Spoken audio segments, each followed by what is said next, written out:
Halo, kembali lagi bersama saya Helmi Aziz di Spectrum Cinema. Kita kali ini akan mengulas lebih jauh tentang Stream Dock, yaitu device untuk streaming dan recording tanpa menggunakan PC atau standalone ya. Sebagaimana hasil recording dari video review saya ini, saya rekam menggunakan Stream Dock ya.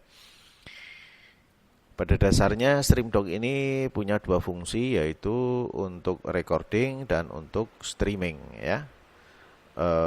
Untuk recordingnya kita menggunakan USB atau flash disk ya yang di format FAT32. Sementara untuk streamingnya itu kita bisa dengan cara memasukkan URL dan stream key pada sistem web settingnya yang nanti akan kita informasikan ya. Jadi ini adalah penampakan dari Stream Dock-nya ya. Di bagian panel depan terdapat beberapa tombol, yaitu yang pertama adalah tombol power ya. Ini untuk menghidupkan dan menyalakan unitnya. Sedangkan tombol merah ini adalah untuk tombol merekod. Jadi nanti ketika tombol merah ini ditekan, lampu di sini akan berubah dari hijau menjadi merah ya. Sedangkan ada jack 3,5 mili ini adalah untuk audio input, bisa dari mikrofon ya, bisa juga dari audio in yang levelnya harus bisa dipastikan kecil karena kalau enggak nanti akan agak pecah. Dan di sini ada satu soket USB ya, soket USB yang mana nanti ini kita menempatkan flash disk di sini yang berfungsi untuk media recording ya. Jadi seperti yang tadi saya sampaikan adalah FAT32 yang mana nanti filenya akan tersplit sendiri dengan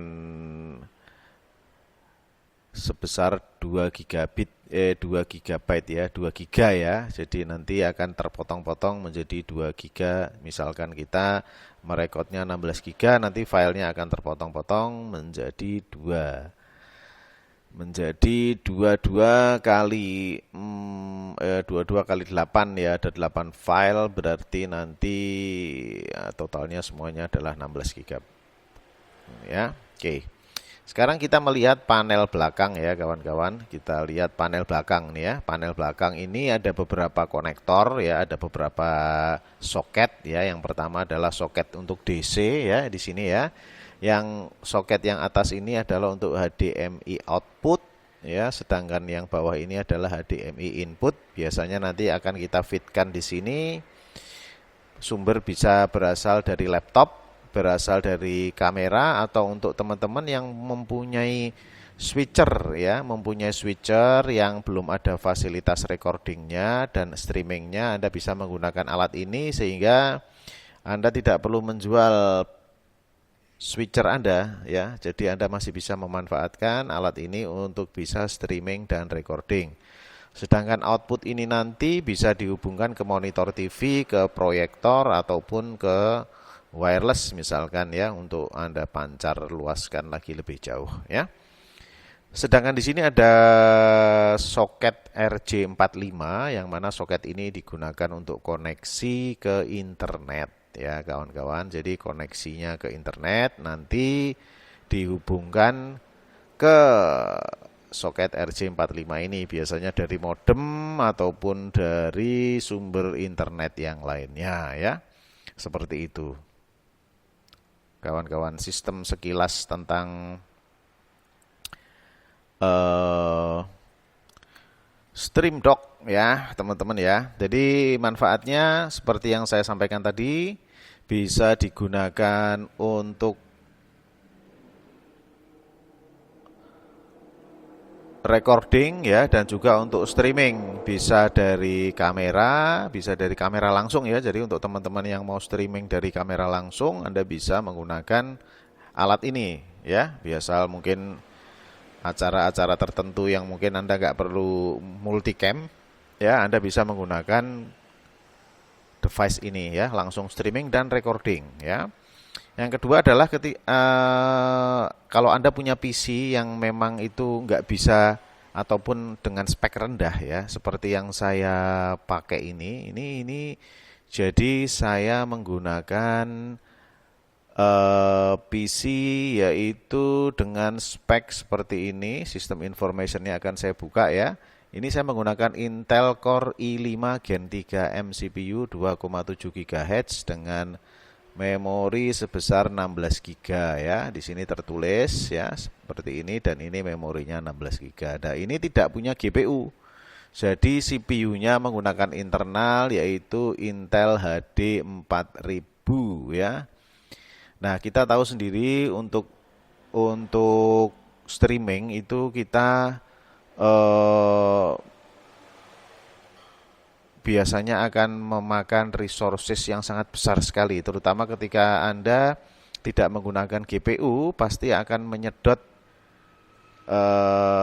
kinerja dari CPU yang sangat besar sekali, yang bahkan bisa sampai dengan 100%. Nah, bagaimana caranya kita menyiasatinya? Ya, kita menggunakan StreamDock ini ya. Jadi output dari laptop Anda, ya, output dari laptop Anda ini misalkan kita menggunakan VMix ya, menggunakan VMix.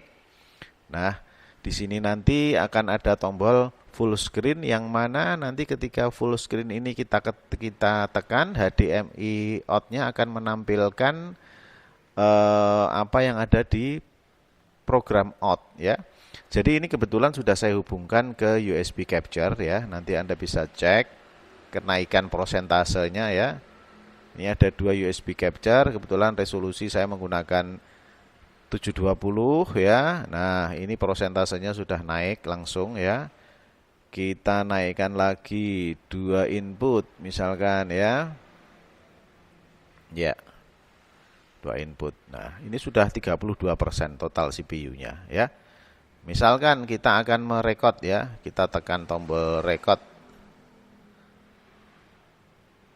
Nah, ini sudah naik 57 atau 49 dan ini menyebabkan ketidakstabilan yang artinya nanti akan menimbulkan gambar yang lag, patah-patah dan yang lain sebagainya.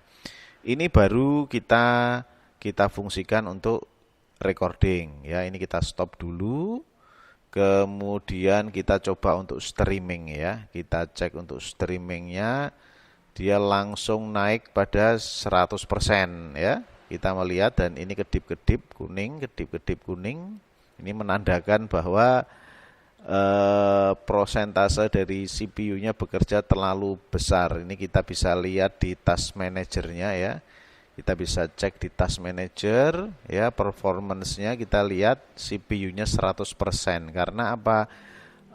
Dia menggunakan iGPU-nya untuk melakukan proses encoding. Nah, ini kan sangat tidak nyaman sekali kalau dipakai untuk streaming, gambar patah-patah, kualitas kurang bagus dan Anda tidak bisa menambahkan title dan yang lain-lainnya. Nah, ini kenapa saya bilang bahwa dengan menggunakan StreamDock ini proses recording dan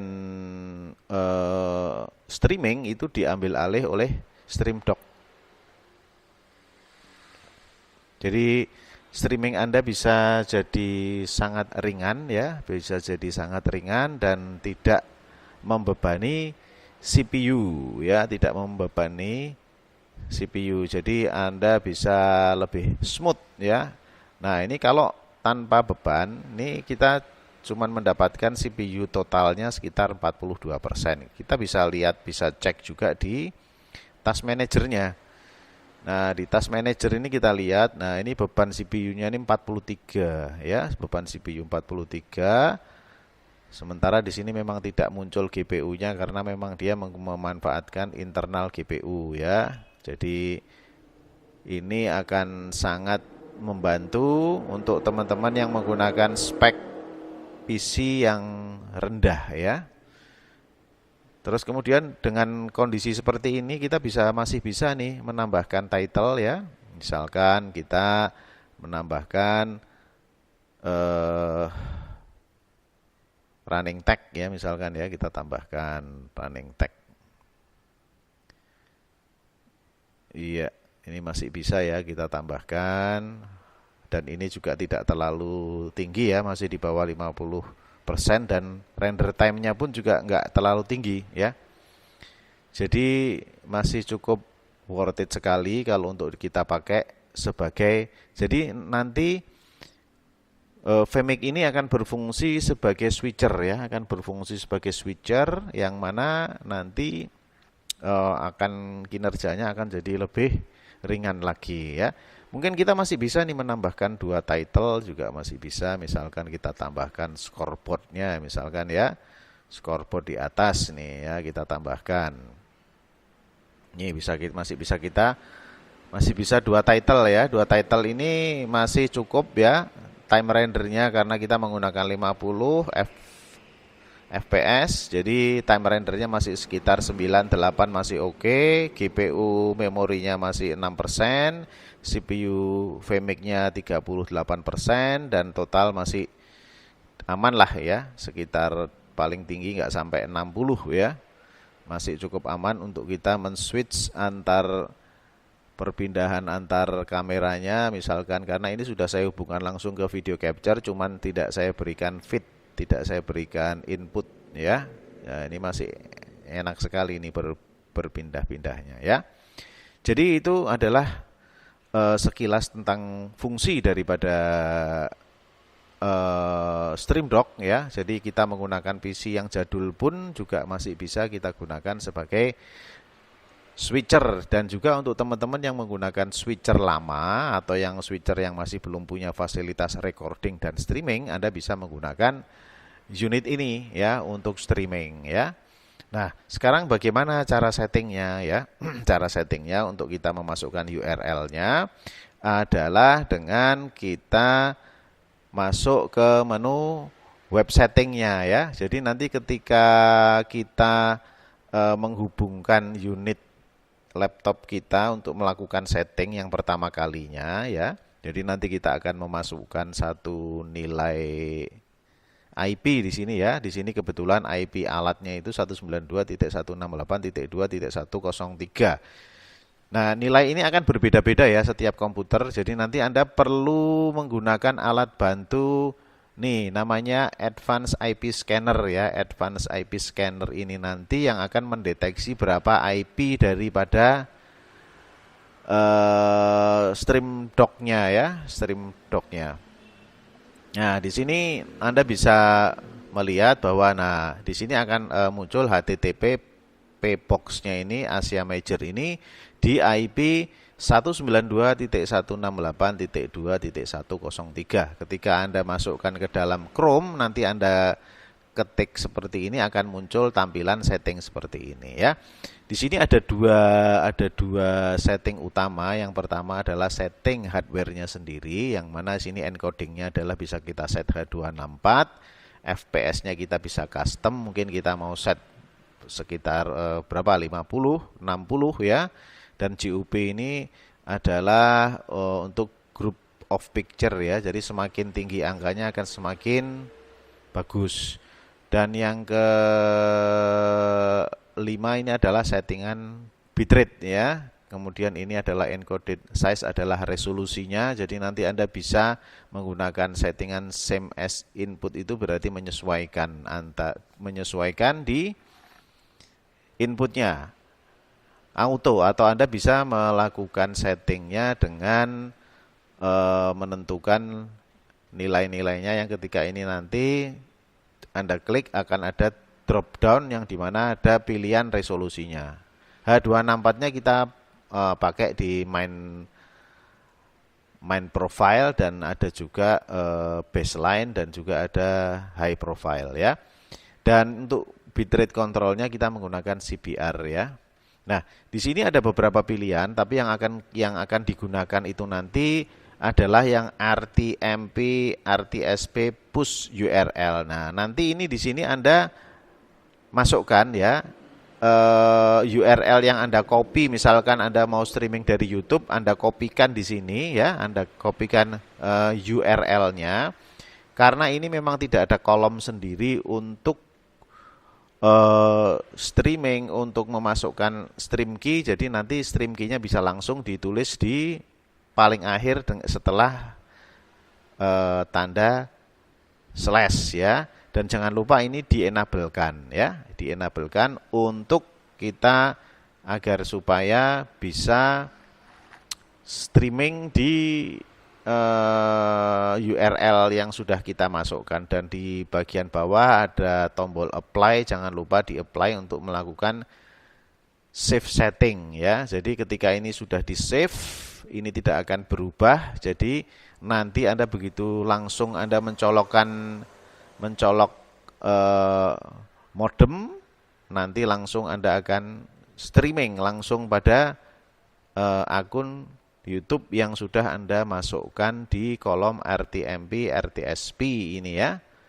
Seperti itu kawan-kawan sekilas tentang StreamDock ya, yang mana saya rasa alat ini sangat bermanfaat sekali untuk teman-teman yang masih menggunakan peralatan-peralatan lama yang mungkin barangkali dari segi budget Anda belum bisa membeli yang baru, tapi Anda bisa memaksimalkannya ya dengan menggunakan StreamDock, yaitu untuk recording dan streaming di akun Anda serta merekod hasil dari multicam Anda, ataupun Anda mau menggunakan kamera atau Anda menggunakan laptop sebagai switcher. Oke, begitu, terima kasih. Sampai jumpa di review yang lainnya.